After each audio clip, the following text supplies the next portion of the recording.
Hello, everybody, and welcome to the Y-axis, where we examine the motivations and values that explain consumer behaviors and the ways brands and agency leaders use those insights to make an impact to the business. I'm Meredith Albertson. I'm the Chief Marketing Officer at Resonate, and today we're talking about the why behind data-driven strategy.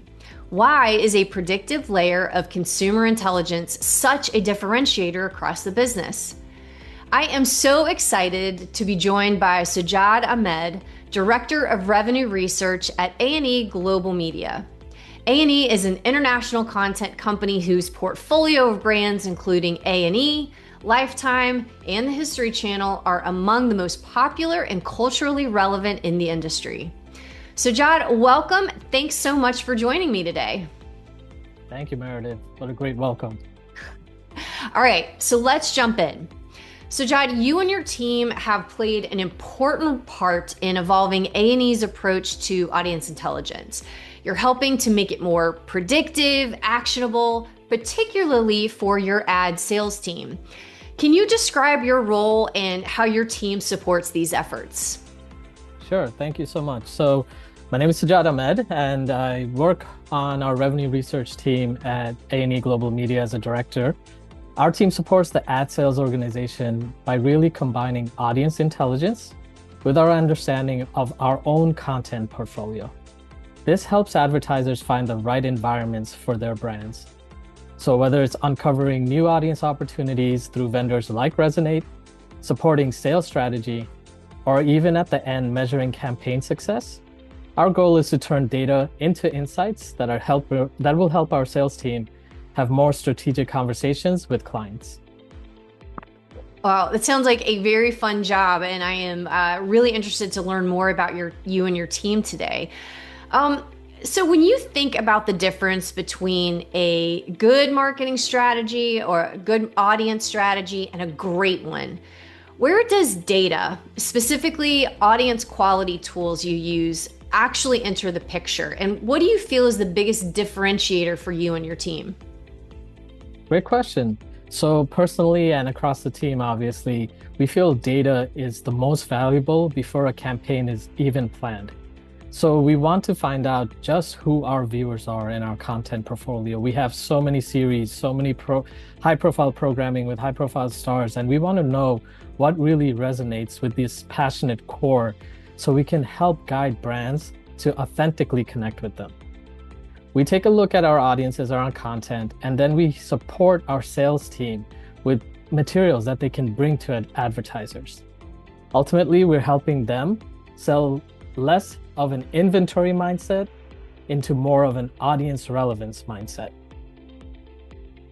So Sajjad, during our prep call, before we recorded this, you were talking about the kind of data that you were using to surface new insights to provide these resources for your sales team. And you were mentioning how especially useful they were. It was almost like they was giving them ammo, and how it really illuminates the things that was impossible for them to see in the past. You talked about sort of the delivery and like what you're giving them, what you're putting in their hands, but how do you feel that this has empowered the sales team? What are they doing with it to really create differentiation and go out there and win new business?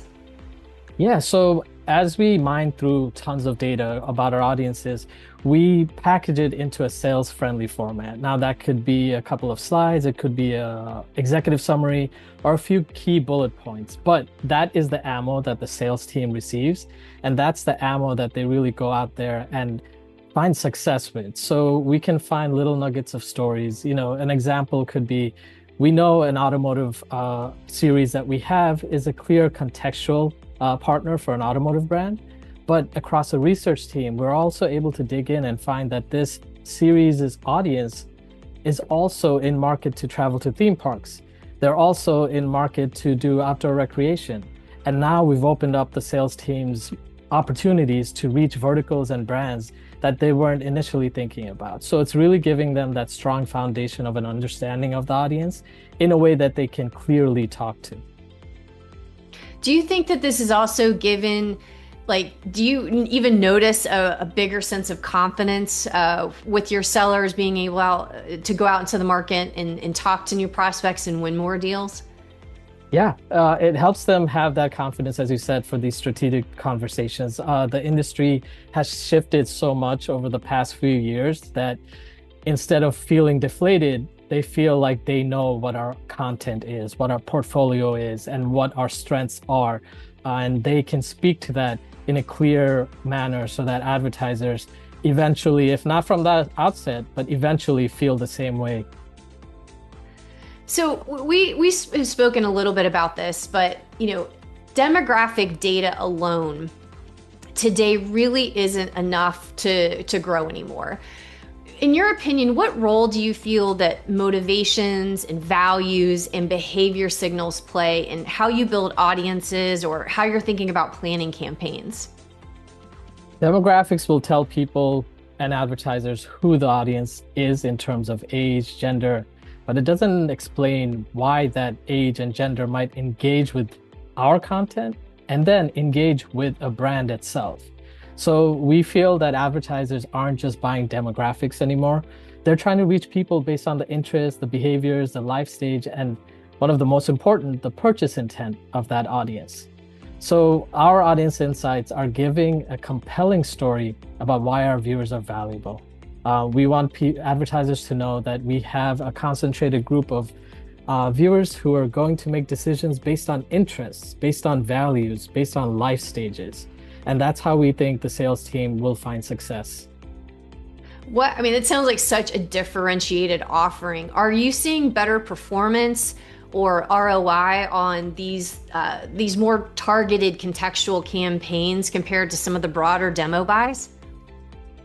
I think that's a great question. And truthfully, if you can identify audiences that are more likely to be interested in a product or a service, you're putting advertisers in a much better position to achieve the outcomes they're looking for. Instead of looking for a 35 to 54 homeowner, if we find that they're also in market to make additions to their homes, or they want to do gardening, we can reach out to these advertisers and say, hey, these are the people that will eventually go to your store or will purchase your product. And then we can show them these sort of great outcome stories once a campaign is completed. So Sajjad, I want to talk to you a little bit about you and your team. What do you think a strong data-driven decision looks like in practice? How are you and your team thinking about that? Yeah, our team is very seasoned. We have great intelligent team members, and we know that experience will get us in the right direction, but we know that the data helps validate everything that we assume and everything that the sales team and then external groups will accept. So we're combing through all of these audience intelligence factors, and then we're combining with the portfolio data that we have, and we look for that natural fit always. And during these mining exercises, we come up with little nuggets of stories that are basically unexpected in a sense. So an example could be we're working with a financial services brand, and they know what they're looking for. It's a very set audience that they want, but all of a sudden we find a stronger affinity for that audience in unexpected corners of our portfolio, in a lifestyle series or a history series that had nothing to do with financial services or what the brand was looking for. Now the sales team has a new conversation to pitch, a new area of our portfolio to really focus on, and then we can talk and have more engaged conversations. So Jod, was that a bit of an aha moment for that financial brand that you uncovered something new? Was that something that they had in their purview, or was that a completely just like, whoa, we did not even know that? That's pretty cool. I would definitely say it was an aha moment.